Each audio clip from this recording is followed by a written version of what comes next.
Hello বন্ধুরা, কেমন আছো তোমরা? আশা করছি ভালো আছো। আমিও ভালো আছি। আজকে অনেক দিন পর একটা লং ভিডিও নিয়ে আসলাম, ব্লগ।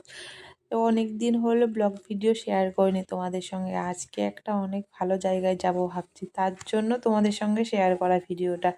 মানে কি বলবো, অনেকটা অনেক দিন আশা করেছিলাম, আজকে আমার সেই আশাটা পূর্ণ হতে চলেছে। তার জন্য ভাবলাম তোমাদের সঙ্গে একটু শেয়ার করি। ব্যাস, আমি যাচ্ছি, আমি, ছেলে আর আমার বর। ব্যাস, বাইকে করে যাচ্ছি। আজকে তো যাওয়া হবে না, আজকে গিয়ে বাড়ি থাকবো, কাল যাব ওইখানে। কোথায় জানো? আমাদের জুবিনদা তো আজকে আমাদের মাঝে নেই। তো তাই ওখানে গুয়াহাটিতে যাওয়ার একটু ইচ্ছে ছিল। তো তাই ভাবছি আর যাব, টাইমটা অনেক কষ্ট করে ম্যানেজ করতে পেরেছি যাওয়ার জন্য। তো গুয়াহাটি সোনাপুরে যাব ভাবছিলাম, আর এদিকে আজকে গিয়ে সন্ধেবেলায় গিয়ে বাড়িতে থাকবো, কাল সকাল সকালে বেরোতে হবে। এখান থেকে সেরকম কোথাও যাওয়া হয় না, বা অনেকটা কষ্ট হয়। ওইখানে যাব, সবাই মিলে যাব, ভাই, আমার বাবা, মা, আমি, আমরা 5 জন মিলে যাব আর কি। হ্যাঁ, আরও বৌদিও আসবে, আমাদের বৌদি আছে। তো এখান থেকে ভাবছি সবাই মিলে ঘুরতে যাব। ঘুরতে বলতে জুবিন ক্ষেত্র দেখতে যাব একটু। মানে অনেক দিন ইচ্ছেটা পূরণ হতে চলেছে। যাই হোক, আগে তো যাব, তারপরে কি বলবো আর। আর তোমরা আমাদের সঙ্গে থাকবে, দেখতে পাবে। এই তো সকাল সকালে চলে এসছে গাড়ি, একদম 6টা বাজে, 6টা রোদ্দুর উঠে গেছে। 6টার দিকে গাড়ি চলে এসছে, কারণ আমার দিন গিয়ে দিন ঘুরে আসবো, অনেকটা দূরের রাস্তা তো তাই। এই তো সারাটা রাস্তা 6 ঘন্টা মতো 5-6 ঘন্টা মতো লাগে যেতে আর কি।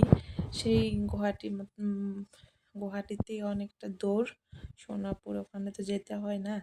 এই তো ধীরে ধীরে যাচ্ছিলাম আর কি। মানে মানে ভালোও লাগছিল, খারাপও লাগছিল, কি বলবো আর।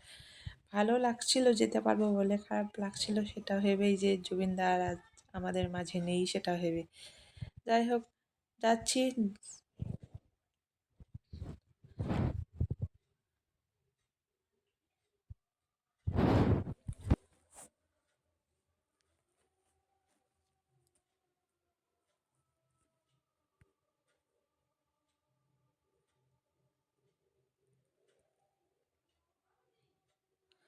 ফাইনালি চলে আসলাম এখানে, সোনাপুর, গুয়াহাটি সোনাপুর জুবিনদার এখানে।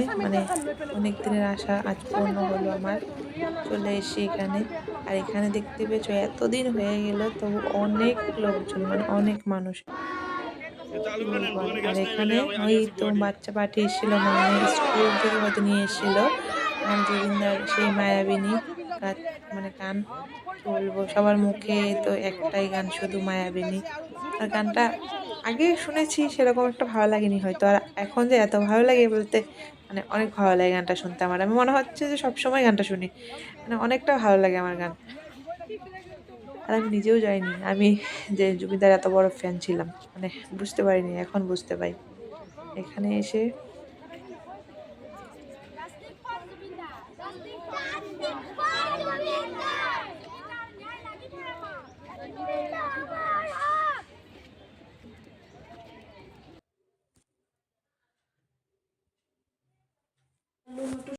দুটো ফটো ছিল, তোমাদের সঙ্গে একটু শেয়ার করলাম। যাই হোক, ভালো থাকো তোমরা সবাই, টাটা।